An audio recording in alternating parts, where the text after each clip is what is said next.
ගුරුගෙදර පාඩම් කියලා දෙන රේඩියෝ සාත්තරේ අද ප්‍රවීණ දේශක සංජීව පුෂ්පකුමාර ආචාර්යතුමා සමග අපේ ආර්ථික විද්‍යාව ඉගෙන ගනිමු. අයිබෝන් ළමයි, ඔයාලා මේ අදත් එකතු වෙලා ඉන්නේ සිතේ FM ගුරුගෙදර අධ්‍යාපනික වැඩසටහනත් එක්ක. ගිය සතියේ ඔයාලට මතක ඇති ආර්ථික විද්‍යාව පාඩමේ අපි නිෂ්පාදන සාධක ගැන කතා කරා. එතකොට නිෂ්පාදන සාධක ගැන කතා කරපු නිසා අද අපිට තියෙන්නේ නිෂ්පාදන හැකියාව මායිම් වක්‍ර කියන මාතෘකාව කතා කරා. නිෂ්පාදන හැකියාව මායිම් වක්‍ර කියන පාඩමේ මුලින්ම අපි දැනගන්න ඕනේ ආර්ථිකයක නිෂ්පාදන හැකියාව කියන්නේ මොකක්ද කියලා.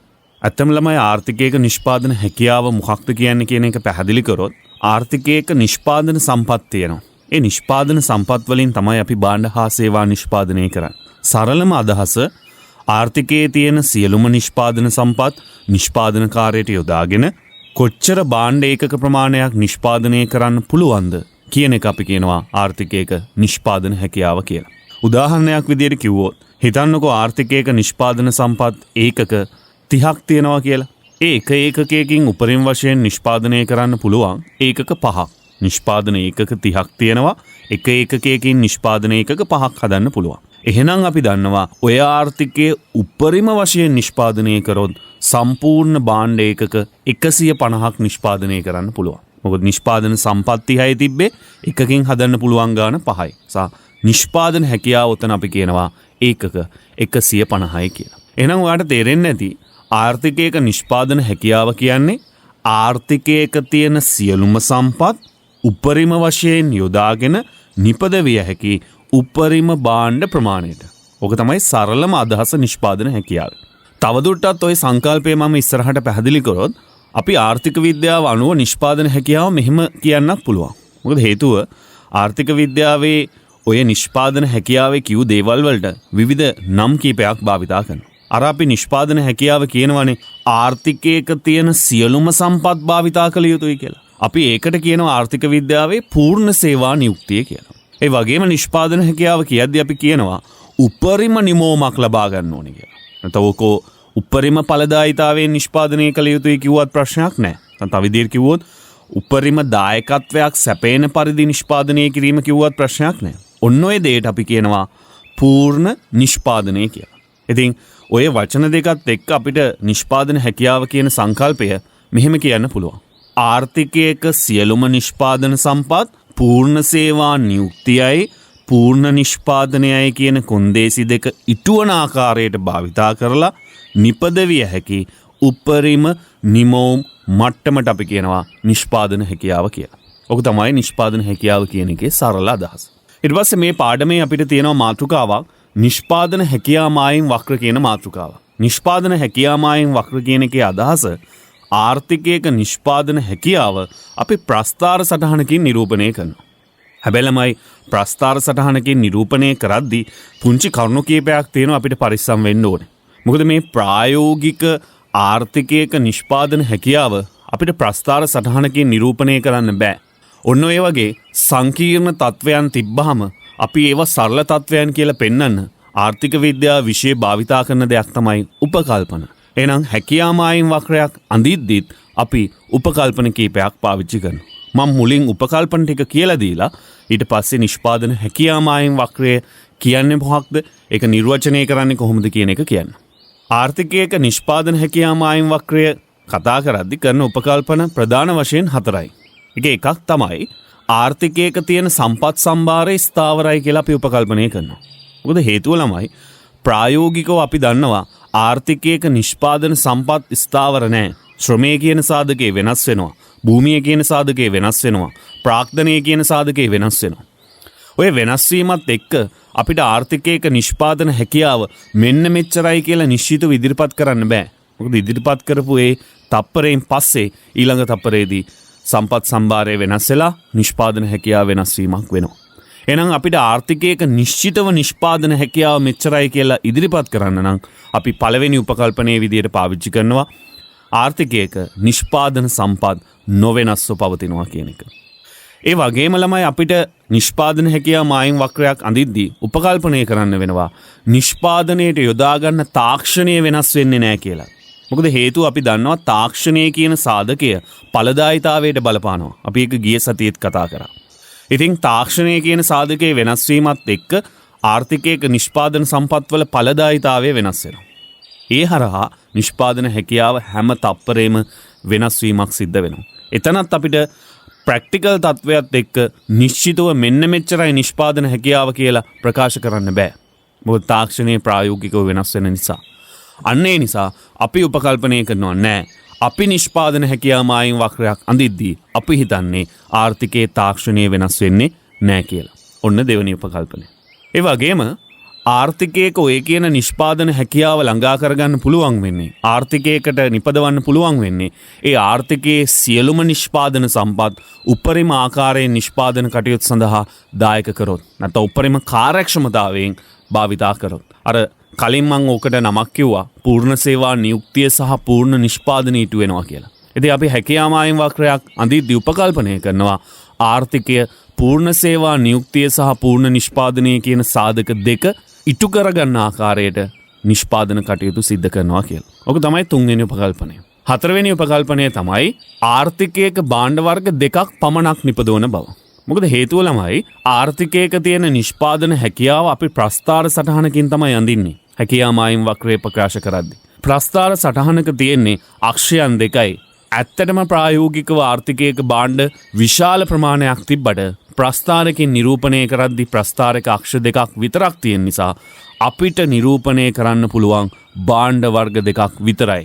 ඉතින් ඒ තත්වයට අදාළ කරගෙන අපි උපකල්පනය කරනවා අපි මේ හැකියාව මායිම් වක්‍රය අඳින ආර්ථිකයේ තියෙන්නේ භාණ්ඩ වර්ග දෙකක් විතරයි කියලා. එහෙනම් ඔන්න ඔය උපකල්පන හතර තමයි හැකියාව මායිම් වක්‍රයක් අඳිද්දී අපි උපකල්පනය කරන්නේ. ඉතින් ඔය උපකල්පන හතර උපකල්පනය කරලා අපි හැකියාව මායිම් වක්‍රයක් අඳිනවා. එක් අක්ෂයකට එක භාණ්ඩයකුත් තවත් අක්ෂයකට තව භාණ්ඩයකුත්. උදාහරණයක් විදිහට හිතන්නකෝ එක අක්ෂයකට දානවා x කියන භාණ්ඩය තව අක්ෂයකට දානවා y කියන භාණ්ඩය. ඉතින් ආර්ථිකයේ අර තියෙන සම්පත් සියල්ල උපරිම කාර්යක්ෂමතාවයෙන් භාවිතා කරලා භාණ්ඩ වර්ග දෙකක් හදද්දී විවිධ භාණ්ඩ සංයෝග හදන්න පුළුවන්.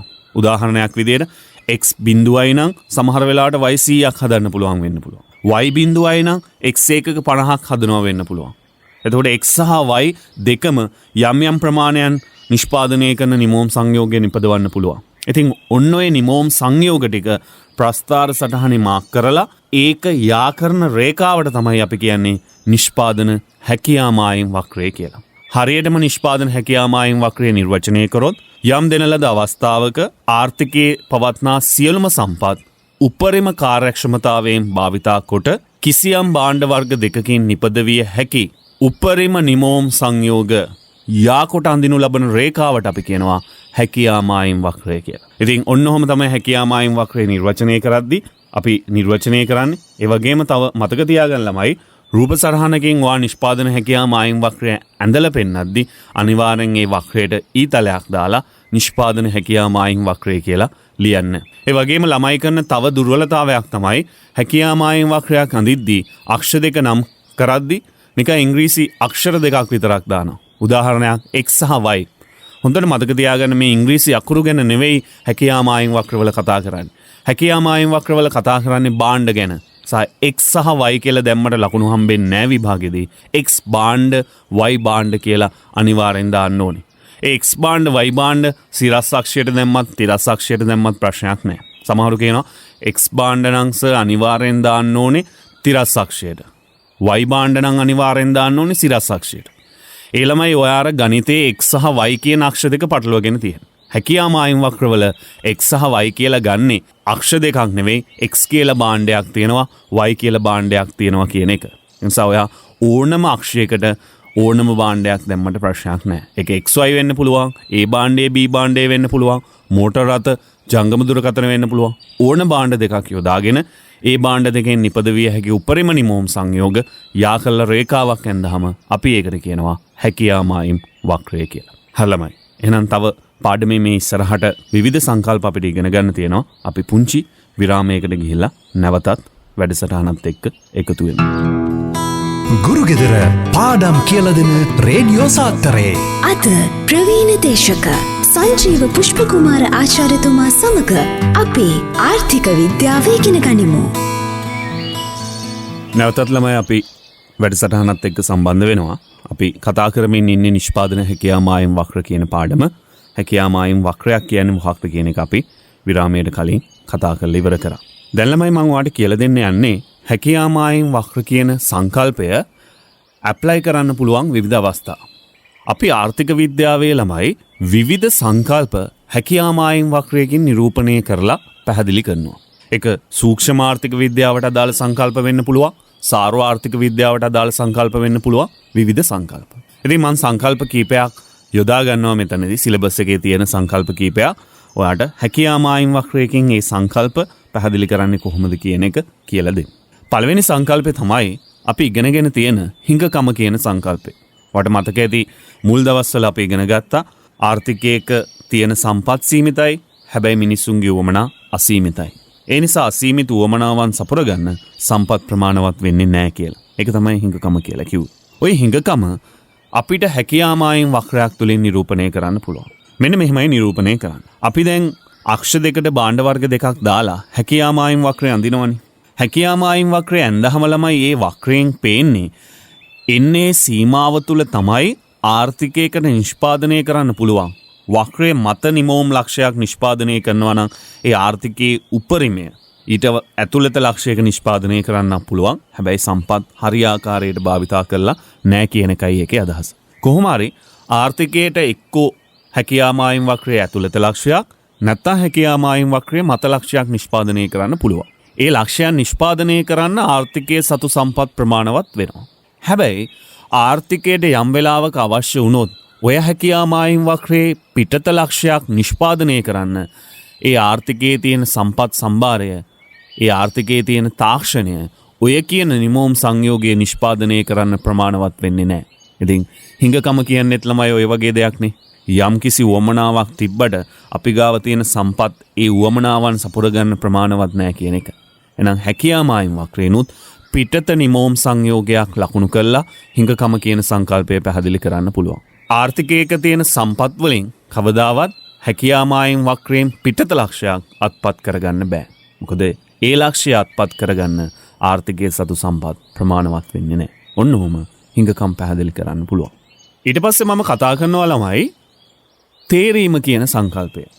ඔයාලට මතක ඇති විකල්ප භාවිත සහිත හිඟ සම්පත් තුලින් කුමන විකල්පයේ සපුරා ගන්නේද යන්න තීරණය කිරීමට අපි කිව්වා තේරීම කියලා. ඉතින් තේරීම කියන සංකල්පය හැකියා මායිම් වක්‍රයක් යොදාගෙන කතා කරන්නත් පුළුවන්. හැකියා මායිම් වක්‍රයක තියෙනවා ළමයි විවිධ නිමෝම් සංයෝග.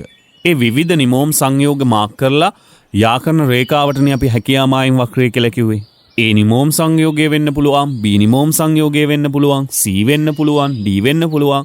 ඔය වගේ විවිධ නිමෝම් සංයෝග තියෙනවා. හැබැයි කිසිම ආර්ථිකයකට ඔය කියන සියලුම නිමෝම් සංයෝග එකපාර නිෂ්පාදනය කරන්න බෑ. මොකද ඒ ආර්ථිකයේ තියෙන සම්පත් අනුව ඒ ආර්ථිකයට තෝරගන්න පුළුවන් එක නිමෝම් සංයෝගයක්. ඒ තෝරගත්ත නිමෝම් සංයෝගයේ නිෂ්පාදනය කරන්න පුළුවන්. හැබැයි හැම නිමෝම් සංයෝගයක්ම නිෂ්පාදනය කරන්න බෑ. ඉතින් ළමයි එතනත් කරන්නේ හැකියා මායිම් වක්‍රයකදී තේරීමනේ. ඉතින් නිමෝම් සංයෝග කීපයක් තිබ්බට අපිට නිෂ්පාදනය කරන්න පුළුවන් එක නිමෝම් සංයෝගයක් විතරයි. ඒක නිසා නිෂ්පාදනය කරන්නේ මොන නිමෝම් සංයෝගයද කියන එක ආර්ථිකයකට තීරණය කරන්න වෙනවා. ඉතින් තේරීම කියන සංකල්පය ඔන්න ඔහොම පැහැදිලි කරන්න පුළුවන්. එතන ළමයි විශේෂයෙන් කියන්න ඕනේ රූප සටහන අඳිනවත් එක්කම ඔයා සයිඩ් එකේ පැහැදිලි කරන එකත් විභාගෙට කරන්න ඕනේ. නැත්නම් හැකියා මායිම් වක්‍රය ඇඳ කියලා විතරක් ලකුණු හම්බෙන්නේ නැහැ. ඒ ඇඳපු දේවා පැහැදිලි කරන්න ඕනේ මොකක්ද ඔයා එකෙන් අදහස් කරේ කියන එක. ඒක හොඳට මතක තියාගන්න. ගොඩාක් ළමයි විභාගෙදි කරන අඩුපාඩුවක් තමයි හැකියා මායිම් වක්‍රේ විතරක් ඇඳලා ගෙදර එනවා. එතකොට විභාගෙට සම්පූර්ණ ලකුණු වාට හිමි වෙන්නේ නැහැ. අනිවාර්යෙන් හැකියා මායිම් වක්‍රය ඇඳලා ඒකේ පැහැදිලි කිරීමක් කළ යුතුයි. ඒක හොඳට මතක තියාගන්න. ඊළඟ සංකල්පය තමයි ළමයි ආවස්තික පිරිවැය. ආවස්තික පිරිවැය කියන සංකල්පයේ අදහස අපි කලින් දවසේ කතා කරා. විකල්ප භාවිතයන් සහිත හිඟ සම්පත් තුලින් අපි එක් විකල්පයක් තෝරගන්න ඕනේ. ඒකනේ අපි තේරීම කිව්වේ. මම එතනදී කිව්වා එකක් තෝරගනිද්දී අපිට අනිත් විකල්පයන් කැප කරන්න වෙනවා. කැප කරන හොඳම විකල්පයේ වටිනාකම තමයි ආවස්තික පිරිවැය කියන්නේ. එහෙනම් ළමයි මේ ආවස්තික පිරිවැය කියන්නේ කැපකිරීමක් ගැන. හැකියා මායිම් වක්‍රවලිනුත් අපිට ඕක නිරූපණය කරන්න පුළුවන්. හැකියා මායිම් වක්‍රයක හැකියාමායින් වක්‍රයේ මත ලක්ෂයක් නිෂ්පාදනය කරනවා කියන්නේ ළමයි ඒ ආර්ථිකයේ සියලුම සම්පත් නිෂ්පාදනයට යොදවලා තියෙනවා. ඒ වගේම ඒ ආර්ථිකයේ නිෂ්පාදනයට යොදාගත්ත සියලුම සම්පත් උපරිම ආකාරයෙන් කාර්යක්ෂමව භාවිතා කරනවා කියන එක. ඒ කියන්නේ මේ සම්පත් වලින් මීට වඩා වැඩි නිමෝමක් නිෂ්පාදනය කරන්න බෑ. ඔකනේ හැකියාමායින් වක්‍රය මත ලක්ෂයක නිෂ්පාදනය කරනවා කියන එකේ අදහස. හිතන්නකෝ මම උදාහරණයක් විදියට ගන්නවා. හැකියාමායින් වක්‍රයක් තියෙනවා X සහ Y කියන භාණ්ඩයන් නිෂ්පාදනය කරන. ඒකේ හැකියාමායින් වක්‍රයේ මත ලක්ෂයක් තියෙනවා. ඒ ලක්ෂය ළමයි X භාණ්ඩ ඒකක 20ක් නිෂ්පාදනය කරමින් ඉන්නේ Y භාණ්ඩ ඒකක 40ක් නිෂ්පාදනය කරමින් ඉන්නේ. මේ ආර්ථිකයට අවශ්‍යයි X භාණ්ඩ ඒකක 20 සිට 30 දක්වා වැඩි කරන්න. හැබැයි අමතක කරන්න එපා හැකියාමායින් වක්‍රයේ මත ඉන්නවා කියන එක. හැකියාමායින් වක්‍රයේ මත නම් ඉන්නේ ඒගොල්ලන්ට ආර්ථිකයේ තව සම්පත් ඉතුරු වෙලත් නැහැ. තියෙන සම්පත් වලින් ඊට වඩා භාණ්ඩ නිෂ්පාදනය කරන්නත් බෑ. හැබැයි මේ ආර්ථිකයට අවශ්‍ය නම් X භාණ්ඩ ඒකක 20 සිට 30 දක්වා වැඩි කරන්න එකම එක විකල්පයයි තියෙන්නේ. මොකක්ද විකල්පය? අර X භාණ්ඩ හදනවා වගේම Y භාණ්ඩත් මේ ආර්ථිකය හදනවනේ. Y භාණ්ඩ වලට යොදන සම්පත් ප්‍රමාණයක් අරගෙන X භාණ්ඩයට දැම්මොත් X වල නිමෝම වැඩි කරගන්න පුළුවන්. ඒ විකල්පෙ විතරයි තියෙන්නේ. හැබැයි ඒකේ ප්‍රතිඵලයක් විදියට X භාණ්ඩ වැඩි වෙද්දී Y භාණ්ඩ නිෂ්පාදනය කරන ප්‍රමාණය අඩු කරන්න වෙනවා. නැත්නම් කැප කරන්න වෙනවා. ඉතින් ඔන්නෝම ළමයි හැකියාමායින් වක්‍රයක් මත සිටියේදී ආර්ථිකයට අවශ්‍යයි නම් එක් භාණ්ඩයක නිමෝම් සංයෝගය වැඩි කරන්න අනිවාර්යෙන් අනෙක් භාණ්ඩයේ නිමෝම් සංයෝගය කැප කරන්න වෙනවමයි. ඔන්න ඔය කැපකිරීමට අපි කියනවා ආවස්තික පිරිවැය කියලා. හැකියාමායින් වක්‍රයක ආවස්තික පිරිවැය පැහැදිලි කරන්නේ ඔන්න ඔය විදිහට. ආවස්තික පිරිවැය සංකල්පයේ ළමයි තව අපිට විස්තරාත්මකව කතා කරන්න තියෙනවා. මේ ආවස්තික පිරිවැයේ ස්වරූපයන් තුනක් තියෙනවා. ස්ථාවර ආවස්තික පිරිවැය, වැඩෙන ආවස්තික පිරිවැය කියන සංකල්ප දෙක. ඒකට හේතු ඒ වගේ සංකල්ප කීපයක් කතා කරන්න තියෙනවා. අපි ඒක විරාමයකට ගිහිල්ලා ඇවිල්ලා කතා කරමු. ගුරුගෙදර පාඩම් කියලා දෙන රේඩියෝ සාත්තරේ අද ප්‍රවීණ දේශක සංජීව පුෂ්පකුමාර ආචාර්යතුමා සමග අපේ ආර්ථික විද්‍යාව ඉගෙන ගනිමු. නැවතත් ළමයි අපි වැඩසටහනත් එක්ක සම්බන්ධ වෙනවා. අපි කතා කරමින් හිටියේ ආවස්තික පිරිවැය කියන සංකල්පය ගැන. ළමයි ආවස්තික පිරිවැය කියන සංකල්පය හැකියාමායින් වක්‍ර වලට සම්බන්ධ කරලා කතා කරද්දී මම කිව්වා එතනදී ආවස්තික පිරිවැය කියන එකෙන් අදහස් කරන්නේ එක් භාණ්ඩයක නිමෝම වැඩි කරද්දී අනෙක් භාණ්ඩයෙන් කැප කරන්න සිදුවන නිමෝම් ප්‍රමාණය. එම වෙන්නේ හැකියාමායින් වක්‍රයක් මත සිටියේදී. මෙන්න මෙහෙම ළමයි එක් භාණ්ඩයක නිමෝම වැඩි කරද්දී අනෙක් භාණ්ඩයෙන් නිමෝම කැප කරන්න සිද්ධ වෙනවා. ඒ කැප කරන ප්‍රමාණයේ හැසිරීම රටාවත් එක්ක අපිට ආවස්තික පිරිවැය ස්වරූපයන් ප්‍රධාන වශයෙන් තුනක් හඳුනගන්න පුළුවන්. හැබැයි A level syllabus එකේ තියෙන ස්වරූපයන් දෙකක් විතරයි. ඉතින් ඒ නිසා මම ඒ ස්වරූපයන් දෙක විතරක් කතා කරනවා. ඒ ස්වරූපයන් දෙක තමයි වැඩෙන ආවස්තික පිරිවැය සහ ස්ථාවර ආවස්තික පිරිවැය. මුලින්ම මම ස්ථාවර ආවස්තික පිරිවැය ගැන කතා කරොත් ස්ථාවර ආවස්තික පිරිවැය කියන්නේ මේකලම. හැකියාමායින් වක්‍රයක් මත සිටියේදී එක් භාණ්ඩයක නිමෝම දැන් ඔයාට අවශ්‍යයි කියලා හිතන්නකෝ සමාන ප්‍රමාණය බැගින් වැඩි කරන්න 10ක් වැඩි කරනවා. ඊට පස්සේ තව 10ක් වැඩි කරන්න ඕනේ. ඊට පස්සේ තව 10ක් වැඩි කරන්න ඕනේ. ඔන්නෝම ඔයාට අවශ්‍යතාවයක් තියෙනවා නම් මං කලින් කිව්වා අනික් භාණ්ඩයේ නිමෝම කැප කරන්න සිද්ධ වෙනවාමයි. අනිවාර්යෙන් ආවස්තික පිරිවැයක් තියෙනවා. හැබැයි ආවස්තික පිරිවැය මෙහෙම හැසිරෙනවා නම් X භාණ්ඩ 10ක් වැඩි කරද්දී පළවෙනි අවස්ථාවේ Y ඒකක 5ක් කැප කරන්න ඕන. තව X ඒකක 10ක් වැඩි කරද්දී ආපහු Y ඒකක කැප කරන්න ඕනේ 5යි. තව X ඒකක 10ක් වැඩි කරද්දී ආපහු කැප කරන්න ඕනේ Y ඒකක 5යි. අර Y පැත්තේ කැප කරන ඒකක ප්‍රමාණය හැමතිස්සෙම සමානයි නම් අපි ඒකට කියනවා ස්ථාවර ආවස්තික පිරිවැයක් කියලා. ඒ කියන්නේ එක් භාණ්ඩයක නිමෝම සමාන ඒකක ප්‍රමාණය බැගින් වැඩි කරද්දී අනෙක් භාණ්ඩයෙන් කැප කළ යුතු ප්‍රමාණය වෙනස් වෙන්නේ නැහැ කියන එක. නොවෙනස්ව පවතිනවා කියන එක. ඒ නිසාමයි ළමයි ඒකට ස්ථාවර ආවස්තික පිරිවැය කියලා කියන්නේ. කැප කරන ප්‍රමාණය හෙවත් ආවස්තික පිරිවැයනේ කැප කරන ප්‍රමාණය කියන්නේ. ඒක නොවෙනස්ව පවතිනවා. ඔන්න ඕකට අපි කියනවා ස්ථාවර ආවස්තික පිරිවැය කියලා. එතන ළමයි අපිට ඕනනම් බලන්න පුළුවන් දැන් x ඒකක 10ක් වැඩි කරද්දී y ඒකක 5ක්නේ කැප කරන්න ඕනේ. ඒ y ඒකක 5 කියන්නේ x ඒකක 10ක් වැඩි කරද්දී කැප කරන්න ඕන ප්‍රමාණය. ඒක තමයි එතන ආවස්තික පිරිවැය. අපිට ඕනනම් උතන එක ඒකකයක ආවස්තික පිරිවැය හොයන්නත් පුළුවන්. කොහොමද හොයන්නේ? x ඒකක 10ක් වැඩි කරන්නනේ y ඒකක 5ක් කැප කළේ. එහෙනම් y ඒකක 5 10න් බෙදුවා නම් උත්තරේ එනවනේ 0.5යි කියලා. ඒ කියන්නේ එක x ඒකකයක් වැඩි කරන්න නම් y එක කැප කරන්න වෙලා තියෙන 0.5යි. ඉතින් බලන්න අර ඒකක 10 10 සමානව වැඩි කරද්දී හැමතැනම බැලුවොත් එක ඒකකයක් වැඩි කරද්දී කීයක් කැප කළාද කියලා 0.5 උත්තරේ. ඔන්න ඔහම ළමයි එක ඒකකයක් වැඩි කරද්දී අනෙක් භාණ්ඩයෙන් කැප කළ යුතු ප්‍රමාණයට අපි ආර්ථික විද්‍යාවේ සුවිශේෂී නමක් කියනවා. ඒ තමයි ආන්තික ආවස්තික පිරිවැය කියලා. ඉතින් ස්ථාවර ආවස්තික පිරිවැය ස්වභාවයක් තියෙද්දී ආන්තික ආවස්තික පිරිවැය නොවෙනස්ව පවතිනවා. ඔක තමයි ස්ථාවර ආවස්තික පිරිවැය කියලා කියන්නේ. මෙන්න මෙහෙම ස්ථාවර ආවස්තික පිරිවැයක් තියෙද්දි ළමයි හැකියා මායිම් වක්‍රයක් ඇන්දොත් හැකියා මායිම් වක්‍රයේ හැඩය සුවිශේෂී හැඩයක් වෙනවා. ඒ හැඩය තමයි සරල රේඛීය හැඩයක් වෙනවා. මොකද හේතුව අර සමාන ඒකක ප්‍රමාණය බැගින් වැඩි කරද්දී අනෙක් භාණ්ඩයෙන් කැප කළ යුතු ප්‍රමාණය නොවෙනස්ව පවතිනවා ළමයි. එතකොට ඔයා දන්නවා ඒ වගේ අවස්ථාවක ඒ වගේ රේඛාවක බෑවුම හෙව්වොත් බෑවුම හැමතැනම සමානයි. ඇත්තටම අර බෑවුම තමයි ආන්තික ආවස්තික පිරිවැය කියලා ගන්න අපි.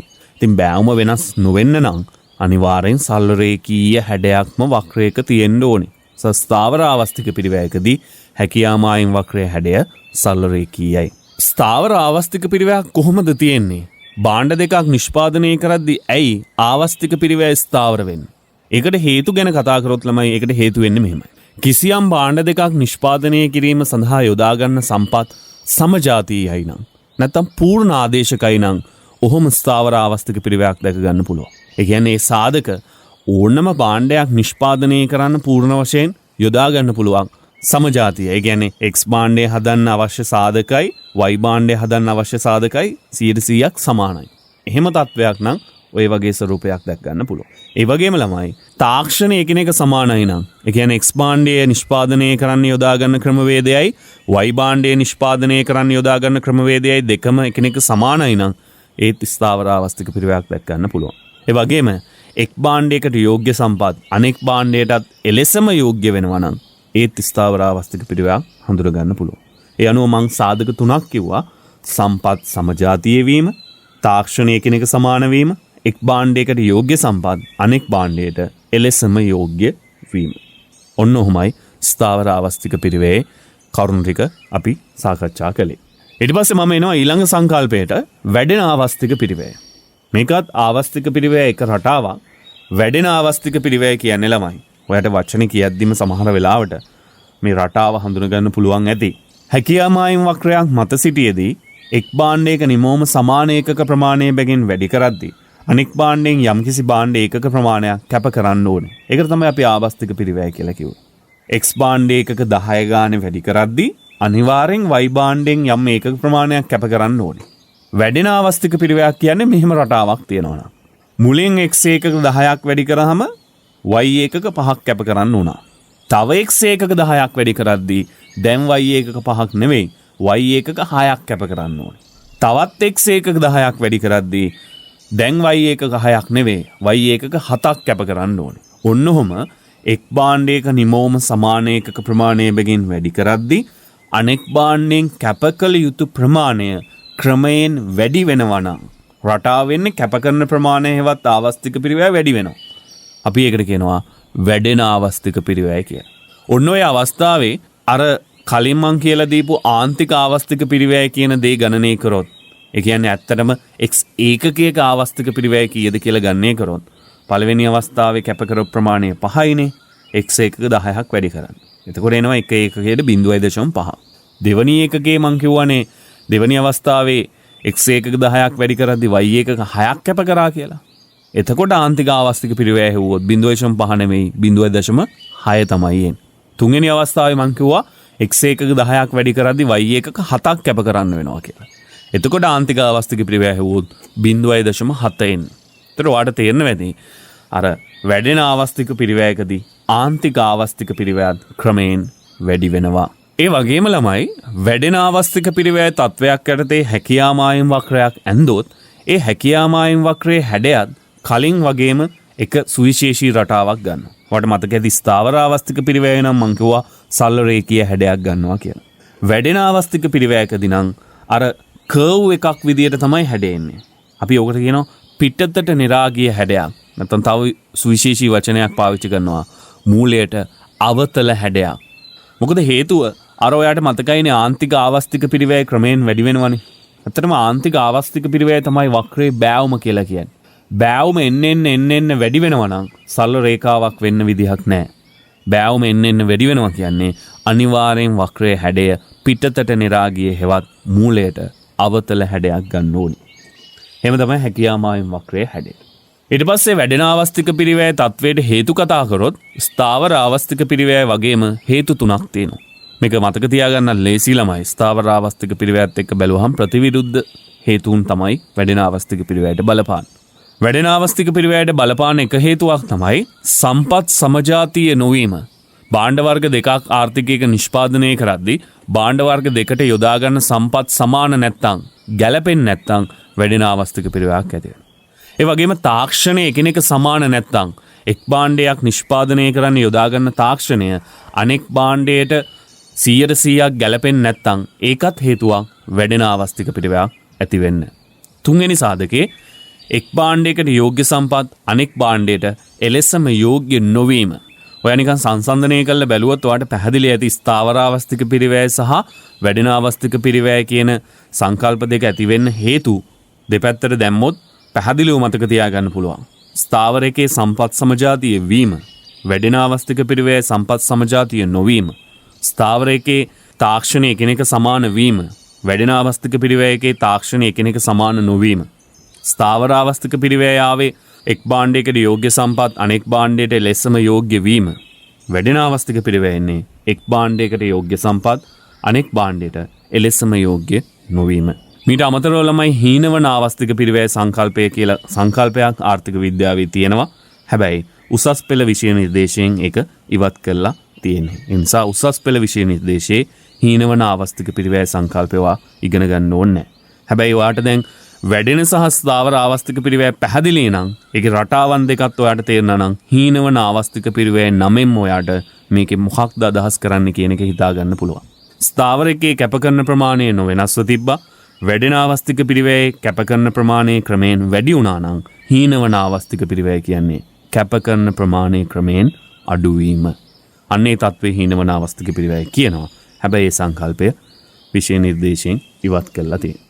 එහෙනම් ළමයි මෙතනින් ඉස්සරහටත් අපිට ආර්ථික කාර්යක්ෂමතාවය, ආර්ථික වෘද්ධිය, ඔය වගේ සංකල්ප හැකියාමාවෙන් වක්‍රයකින් පෙන්눔 කරන්නේ කොහොමද කියන එක ඉගෙන ගන්න තියෙනවා. ඒ සංකල්ප ටික ළමයි අපි ඊළඟ දවසේ හම්බ වුණාම කතා කරමු. ඔයගොල්ලන්ට සුබ දවසක්. ගුරුගෙදර පාඩම් කියලා දෙන රේඩියෝ සාත්තරේ